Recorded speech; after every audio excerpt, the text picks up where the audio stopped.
ډېری مسلمانان شته دی چې ټول وخت یې دې ته وقف کړی او دا اهم اساسي کار وي چې د مسلمان ورور عیبونه ولټوي، د هغې بېعزتي وکړي،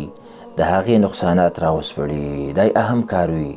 لیکن دغه مسکین د دې نه خبر نه دی چې د دې ګناه څومره ده او ځان یې په دې باندې کمې کندې ته د جهنم ورسوي. حدیث کې راغلی دی ډېر عظیم او یری والا حدیث دی، وی الربا 73 بابا، سود چې دی دا 83 بابه دی، انواع دی او درجې دي. په دې سود کې هغه کمزور او وړوکي ګناه والا باب چې کوم دی وی دونه مساوي دی. مثال یې دا دی ان ينکح الرجل امه، و یو سړی چې د خپلې مور سره زنا وکړي عیاذا بالله، یعنې د خپلې مور سره زنا کول زمونږ په نس باندې د دې نه غټه ګناه بله نشته. لیکن ربا 83 سود 83 بابه دی او هغه معمولي پکې دا ده. دې ځای پورې خدا حدیث دی، د دې نه اپله جملې ته وخت شه عزتمندو، وان اربا الربا، نبي سلم فرمایي وی په ټولو کې بدترین د دغې نه ډېر غټ معمولي خو دغه و چې د خپلې مور سره سړی نکاح وکړي او زنا وکړي عیاذا بالله.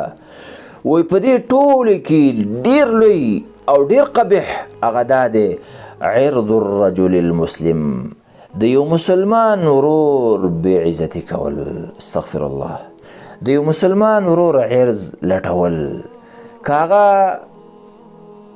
غیبت کول وي د هغه، که هغه ته کنځلې کول وي، مخامخ وي که په شیشه وي، همدغه رنګ هغه باندې بهتان لګول دي، همدغه رنګ هغه سپک ګڼل دي، همدغه رنګ هغې پسې لیکل کول دي، که هغه په فیسبوک کې وي، که هغه په ټیک ټاک کې وي، که هغه په تویتر کې وي، وغیره بل شي کې وي، هغه پسې ویډیوګانې کول وغیره. المهم